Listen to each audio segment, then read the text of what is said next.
Dusome Matayo 6 Biblia no kunywa hamuna Yavuze ngo nuko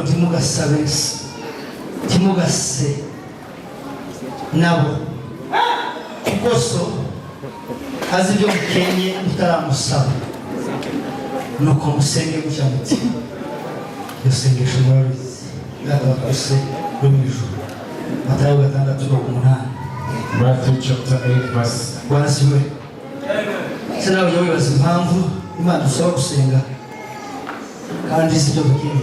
Do you wonder why God asks you to ask to pray as He know what we want? Kibaza impamvu tabiduha tutaze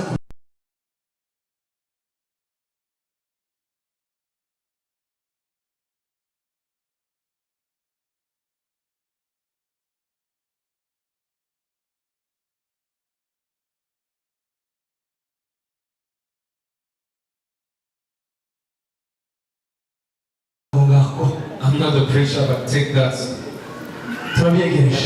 Welcome you. Standing here looking at you, you look wonderful. Greet your neighbor, say you're welcome. Welcome you, may God bless you. This is a wonderful day God created for us to enjoy. We are here only to praise and to thank and pray God. Amen. Amen. Amen.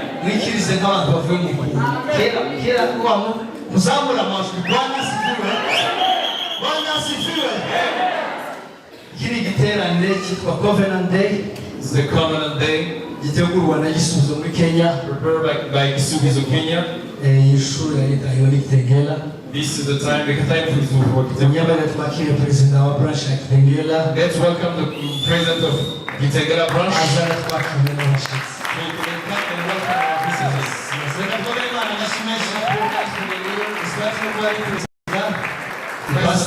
He's also a pastor. He's a pastor.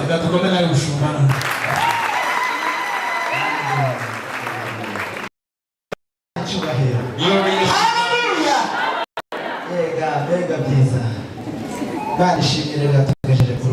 Glory to God to be here.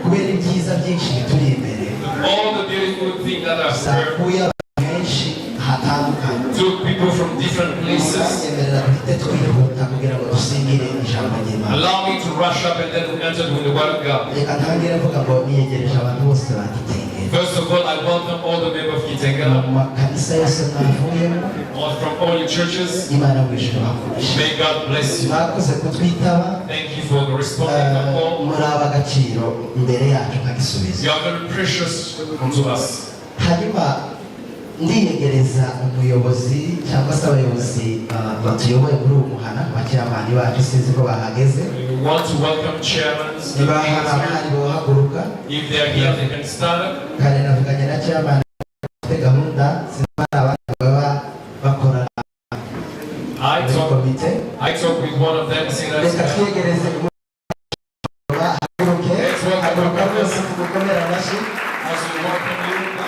turashimiye cyane mubyeyi glad to be with you. Ukomeye hano He's one of our advisors. Uziza gukora byose turi umwe. Everything we do, hari uruhare rw'abapasiteri ariko hakaba n'uruhare rw'abayobozi bacu. There's pastor's contribution, also our leader community leaders.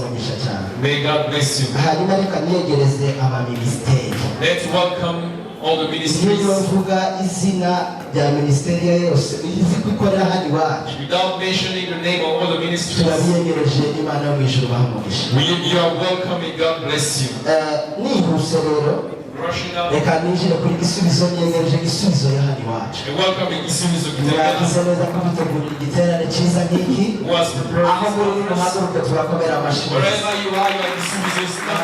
Abari hano abari mu serivisi Yesu Imana mu ijuru ibahamugisha. Ndikihuta Gisubizo ya Rongai abahageze guhaguruka mwahageze kare n'ababonye. Murakoze cyane. Ndaza kuza ku bayobozi bacu hariko sinzi niba perezida yahageze. Hari ariko hariho visi uhaguruka da. Reka dukuruke amashyi kubantu badata Imana yo mu ijuru ibahamugisha. Twiyegereje Gisubizo ya Umoja. Duhere ku muyobozi Mutabazi haguruke hanyuma twegereza abayobozi bose ba Umoja abahageze muhaguruke dukomere Imana amashyi. Mwagize neza abandi bakiri mu nzira baza ariko kubera umwanya turihuta cyane. Gisubizo ya Kasarani bahageze. Perezida niwe mbona hano reka tubisaba haguruke dukoma amashyi kubwiro.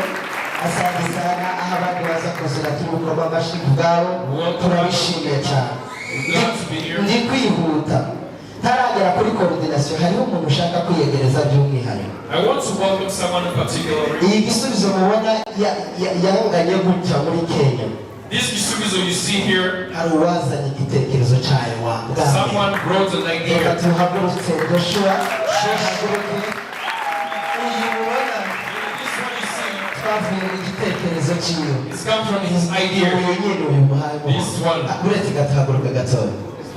Ibyinshi mubona dukora haba muri Gisubizo cyangwa mu mihana dutuyemo. Most of the things that you see byose mubona dukora duhari iwacu murabizi. Especially when umubyeyi wacu ngowe. This is our turamushimiye cyane kandi tuguhaye agaciro. We honor you so much. Ndazi ko Imana izakwitura ibyo badukoreye. We know God will reka niyegereze coordination yacu turi na coordinateur Freddy. Reka bazahaguruke dukoma amashyi kubwiwe umuyobozi wacu hagurutse na timu yose ikora muri coordination secretary wacu nguwo iyo wacu nguwo program officer hanyuma Paul hariya mubona kuri kamera n'ubundi umubyeyi umwe ubunyine afite uruhinja ntabwo yabonetse turabishimiye hano Imana mw'ijuru amen. Hanyuma rero sinzi ko perezida Munyakazi yahageze arihe reka tuhaguruke Munyakazi perezida wa Yumbe hari icyo ushaka kuvugaho gitoya uhagaze gatoya abashitsi baje hano the visitors who came here, hano iwacu hari ukuntu tuorganisha. There's a way we are organized. tugira igitaramo kimwe muri Gitengera yose. We have one conference evening. Tuza kuyoborwa n'aba bagabo b'abayumbe. Mostly led by the prayer people. Twabisabye umuyobozi wabo abishikiriza ku bandi bose. We ask their leader and some others. Batubwira uno munsi. And then they give us the Iyo solution. rero bakora kuguhereza uno munsi by'ukuri twari kubona. If they refuse, hariko muzi ko hari igiterane cy'abayumbe Sarane. you know they have Ariko kubwo kuguhereza agaciro hano. But because of honoring us, may God bless you. hanyuma hariho kuna wapendwa Joroge na Toyi. Uriya muvandimwe mubona hariya The brother that you see there, yitwa Joroge. Niwe uhatuma ino sound imera neza ukumuhaye he's the one leading these songs. twabanye nawe hano kuva turimo dutegura bino bikorwa byose. We've been here with him as we're preparing all these. Tunakushukuru sana bro. Thank you so much. Thank you so much. Thank you so much. Na Toyi Imana mwishe yarakoze cyane. Did well. Hanyuma noneho kubera ko ntashatse kuvuga amakanisa yose, Because I didn't want to mention all churches. twagiriwe amahirwe akomeye kubana n'ababyeyi bacu. We're greatly blessed to be with our parents. Ni iby'agaciro Very honored. kubona ababyeyi abapasiteri noneho n'abapasiteri bagasaba bakaba ababyeyi. They are parents and also pastors. Kubana namwe ni agaciro kacu. Be with you. Twabishimiye bivuye ku mutima. Appreciate Noneho your kubera ko presence. tutovuga buri wese, Because you cannot reka mention each mbasaba one. n'uzubahiro byanyu. May I ask Tuhaguruke you, mwese ababyeyi bacu abapasiteri bose bari hano. Koma amashyi ku bwabo twese. Haleluya, haleluya. Turabishimiye cyane ababyeyi bacu. Iyo twabona uko tubivuga. Kutwitaba ni agaciro. to respond our prayers. Kutwitaba ni amasomo tubigiraho byinshi. We learn a lot Ibi rero from tubabona ku kibero yacu. you. See you here. Ni urugero. Ni urugezo rwiza mutwereka kugira ngo natwe igihe kimwe tuzamere nk'uko mumeze. It's a good example. Imana y'ubujura n'umugisha mwese. Heavenly God bless you. Amatorero yose mwavuyemo turabishimiye cyane. Murakoze cyane. Thank you. Siza agaciro kubana n'abashumba bangana gutya. Ni ukuvuga ngo abapasiteri bose bari ahantu ngabo. All the pastors of here, they are Urumvishije ako kantu ukumve cyane bakazobatera akantu muzumve ko natwe batubasha. Turabyishimiye cyane. By'umwihariko twishimiye iri torero twateraniye. And again, we thank this church we've gathered in. Rema na Hope bari hamwe hano nanjye na New Hope To be here, tubihaye agaciro cyane cyane. we honor it. Kutiza kino kibanza To give us this place. gukoreremo So we sat down here. It's very honored. Imana y'ubujuru bamugisha. God bless you. Ntaye ntinda cyane ariko muraja kutwihangana. I don't want to take long, but there Hanyuma turi kumwe n'abantu bagendanye n'umuvugabutumwa wacu. are other people came with our preacher. Ko bahageze bahaguruka gatoya. I don't know if they have Abazanye come. na evangeliste wacu. Those who came with our evangelist preacher. Bahaguruka niba bahageze. Arahari? Bari hanze. Thank you so much. You are welcome. Ariya rero bari kumwe n'umuvugabutumwa wacu Patro, you are welcome. Na Moise mwagize neza. Pastor Moise, you're welcome. Noneho rero mufashe twakire umuvugabutumwa. Help me to welcome our preacher of today. Hariho ijambo ryo mu gitabo cya Hosea 4:6. Hosea 4:6. Riza rivuga ngo my people Bwoko bwanjye perish bicwa for lack of knowledge. busize kutamenya. Kubera rero ko dukunda ubwenge Because we need knowledge, wisdom. Muribuka naho akavuga ngo Yesu nuko Yesu arakura. Look, he said Jesus grew. Akuza ubwenge. Grew in wisdom. Kandi ngakura ashinga n'Imana. Praised by God and men. Ibyo byose biza bishana n'ubwenge. It worked with Uyu wisdom. rero mubona yitwa Charles. The one you see in the scriptures. They asked me to start. Hallelujah. Hallelujah. Twaravuganye ari muri Holland. He spoke when he was in Holland. Yabaye hano nibaza ko abenshi ba hano turamuzi. He lived here, most of you know him. Atunze Imana muri we. He has God. Kandi Imana n'ubwenge. And God is Niyo wisdom. mpamvu navuze ngo abantu banje barimbuwe That's why I say my people no kutagira ubwenge. perish Kubera ko rero dufite inyota twese y'ubwenge. because we are thirsty of wisdom. Ngo rumwe Imana yadutijije kuri uyu mugoroba kugira One ngo God has sent to us atugabire ubwenge ho bwije. so to give us the show. Ubwo rero ku biteguye twese For all those who are ready, tuguhaye agaciro. welcome you. Honor you. Ntabwo twabona uko tubivuga. We don't know how to say Yateze it. amatike yiwe araza hano. You take your ticket Nta and kintu na kimwe travel here. twigeze tumukorera We pay nothing to kugira gusa ngo aduhereze adukuremo utuntu give us. turakwishimiye. Glad Biza agaciro cyane kubona hano nka gisubizo. to be here. Yego ni igisubizo kitegera costings ariko kandi ni igisubizo Kenya yose hamwe n'umuhano wa Igisubizo Kenya and turakwishimiye cyane. Reka sabe coordinateur ukwegereye ahaguruke akudukomere. Kadukomere Imana amashyi. Hallelujah. Imana ibahe wese. God bless you so Sinzi much. rero ko hari abandi baba bavuye mu tundi turere ntabashije kuvuga I don't know if there's cyangwa se abashyitsi bavuye mu bindi bihugu. who came from Uwo different ari we countries. wese ntibabashije kuvuga Whoever that I didn't mention, mwiyumve ko mwageze imbere y'Imana kugira ngo tubashe kumva ijambo twese turi so hamwe. that we may be able to work together. Amen. Amen. Reka twumve Imana amashyi menshi cyane. Twakiriye Pastor Jonathan. Imana igomba benshi. Mushumba Jonathan njyewe twarabyirukanye turi abavandimwe tuzanye kera tutarashaka. Tukiri abajene batoya. We grew up together. Bwana sifiwe. Nishimiye n'undi muvandimwe nabonye musaza wawe tuziranenge. Imana igumugisha My brother lived in Zeranege. You yaje were gushyingura mushiki we came for the funeral. Came kandi from turavuze ngo mukomere Imana. We say be strong. Bwana sifiwe. Amen. Haleluya. Amen. Hari abandi bantu bakiriwe nyuma bata Kasarani baje bamaze kwakira muhaguruke twakubitira amashyi. Sarani, you can stand up. Yes. Kristo warongoye Imayinga haguruke nawe dukomere Imana amashyi menshi.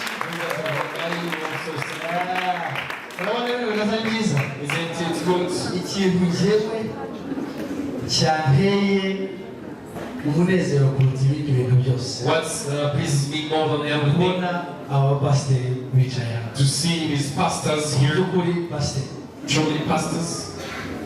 ducishijwe bugufi. We are very humble. Niba bari kuvuga ngo ni iby'abasore ni ibya gisubizo ni abagabo bato bubatse n'abadamu bato nta mpamvu yo kubijyaho. Ariko kubona ababyeyi bangana namwe mwasize ibyo mwagomba kubamo mukatwita icyo kintu cyakoze ku mutima. You couldn't say that it's for young people, young if you come. Natwe aho muzadukenera. That's why whatever that you need us. Amen. Amen. Imana ibamugisha mwinshi. God bless you. Ibyishimo byacu ni iki? Cyangwa ibyiringiro Our hope cyangwa ikamba ryo kwirata. and mu maso y'Umwami wacu Yesu Kristo ubwo azaza. Ibyiringiro byacu ni iki? Igisubizo mwese mwaguruke twegeze abantu. Cyangwa ibyishimo cyangwa ikamba ryo kwirata. Mwebese mu maso y'Umwami wacu Yesu Kristo ubwo azaza. Sokrate ni ujumbe kutanga yale ni mayi zote naanza ya. Kandi umufasha muri Yesu haguruka. everybody of this will stand up. We welcome everybody to N'abadamu bacu bahaguruke nawe even our wives to stand up and ladies. bambaye mikrofone papa. Zamu Imana mahoro.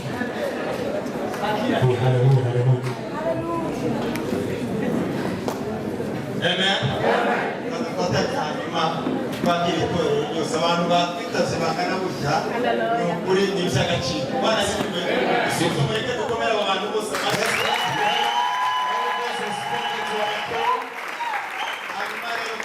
We're glad to be with all of you. To prepare this kind of thing and people don't come, it will not be good. So let's help each other as we do. 1 Thessalonians chapter 2 verse 19. Haravuga ngo ibyishimo zacu ni iki cyangwa se ibyiringiro.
udasanzwe turagushima kuko uyu mugoroba turagushima kuko hari intego ku buzima bwacu uganira natwe kandi hari icyo wagenye mu mugoroba kugira ngo abantu bangana tugabane mwongere kandi ubwire icyo uvugana n'ubuzima bwacu twiteguye kwakira ikintu cyose kibera muri aya materaniro singe bivuye mu ijuru binyuze mu ijambo ryawe binyuze mu ndirimbo binyuze mu masengesho twiteguye kwakira guhemuka gukomezwa gutunganywa kugira ngo mwami Yesu tuboneke imbere yawe iteka ryose dushitse tudafite isiziga cyangwa umunkanyari ahubwo tugaragarira muri Kristo Yesu wadupfiriye izina rya Yesu.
ni damu yako wewe Yesu, ni damu yako Yesu imeniponya, si kazi ya mikono yangu, inanikumwamini Kristo pekee.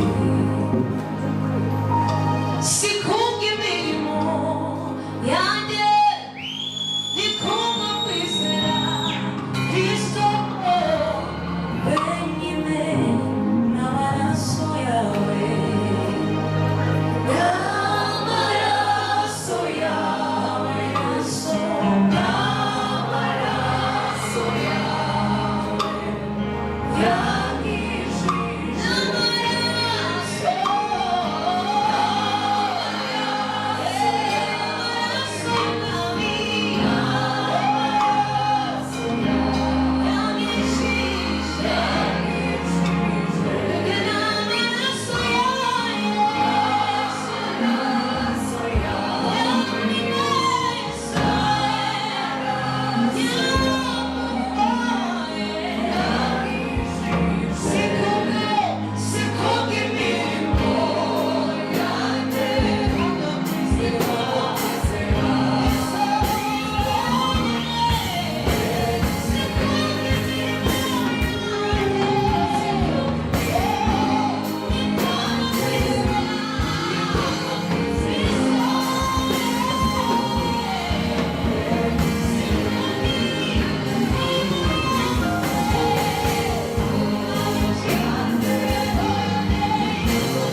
Kifoni Bwana. Hallelujah.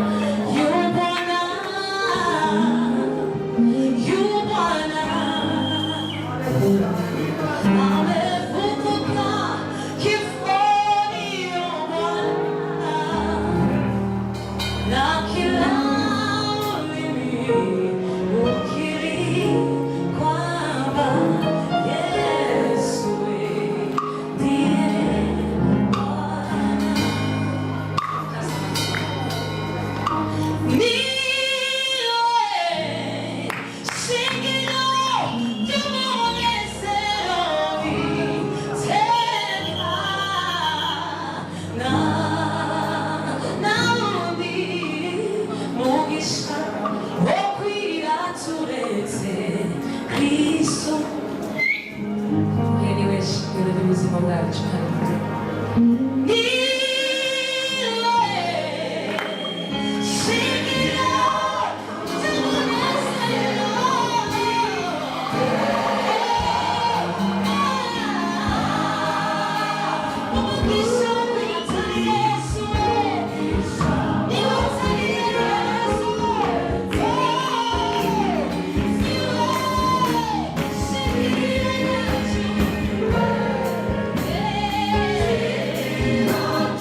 Tutambuke turakoresha igihe neza kuririmba gusa. Hakuna comments kuimba peke yake, si ndio?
Oh,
yawe abacunguwe twese dufate mu buryo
Waimbaji naona vile Yesu ametundikwa msalabani. Bwana Yesu asifiwe. Bwana Yesu asifiwe. Bwana baravuga ngo bakishijwe twese. Ngo duhaguruke turi izina rya Yesu. Amen. Haleluya. Amasaba barafashe dute.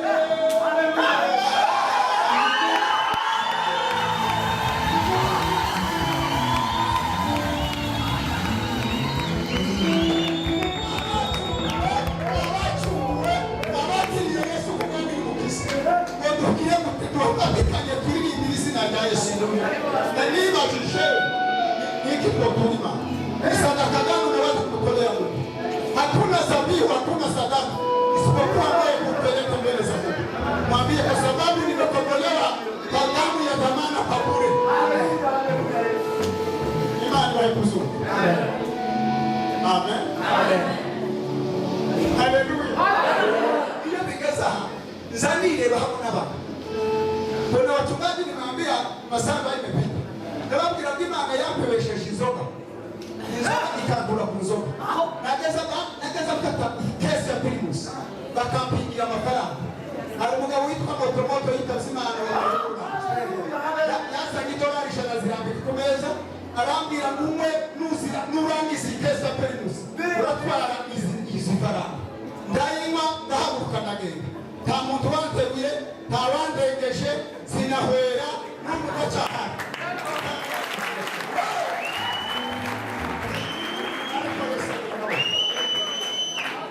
Mungu aliyenipa pombe, akanitenganisha na pombe, akanikataza pombe, akanipendesha kuomba.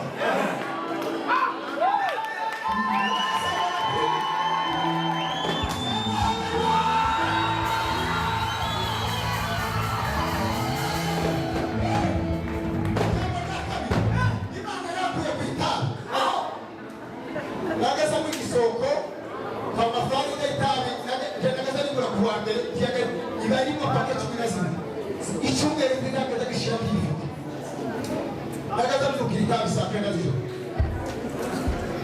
Amen. Amen. Nani wewe nini Yesu akukuye nawe harisha kukuye sije kwira kubana ariko bagandimwe niyo bavuze ngo natwe dufatikanye guhimbaza Imana kisanga ni iruhande rwa marayika. Haleluya. Kisanga ni iruhande rwa Paulo na ba Petero bageze baterwa bagakubitwa bagaterwa amabuye intumwa kwa sababu ya kutangaza habari njema ya Kristo. Bwana Yesu asifiwe. Zani mwanzo kwiro mwanganye ni mu modoka nzasenga karira cyangwa kabwiriza kubera iki? Kwa sababu nimetambua kazi ya msalaba.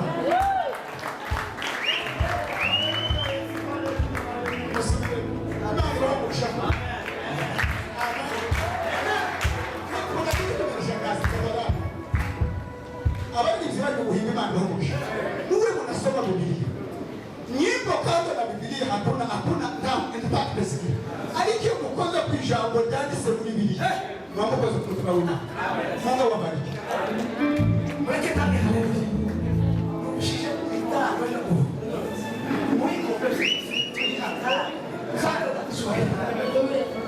Atona sema ndege. Unaweza kuchina. Bima basi kama. Basende kwa masuzani ya zika kubuka. Tukabaki. Tunaweza kushika tu Yesu. Sema. Mweke tutange haleluya. Ubali bima tukaze kuspeni. Amen. Shamani kwa. Kwa mfano kitu kizaje. Nena ashikelima leo.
gutaha tukajya mu ngo After this, nta zindi gahunda zihari.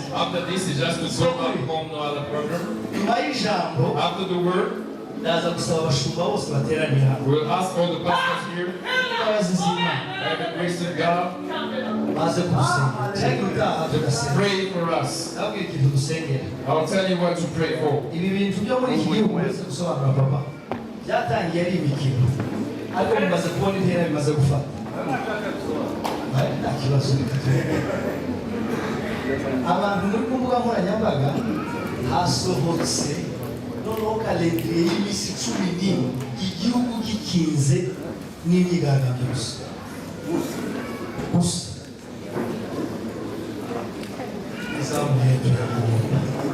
Imana yeye umwuka w'intambara w'igihugu. Ntabwo tuzahunga ngo nitugera hano twongere tubivuze. Hari ahandi dufite guhungira. Nimudasohoka iminsi 14 abana bazarya. Dusenge Imana ikureho umwuka pastor. Nyuma y'ijambo turabasaba. Tuze gusenga icyo gihe. Ni ku mwuka yambara. Pastor. Tuzamure Imana amaboko. Glory to God. Abayuda batambuka iminota bazotega. Iminota 10 twegereza umugabo. Kandi turumva ijambo isaha yose. Nitumara kumva ijambo. Twumva indirimbo. Umoja baracyaririmba. We'll have time to pray. Umoja baracyaririmba.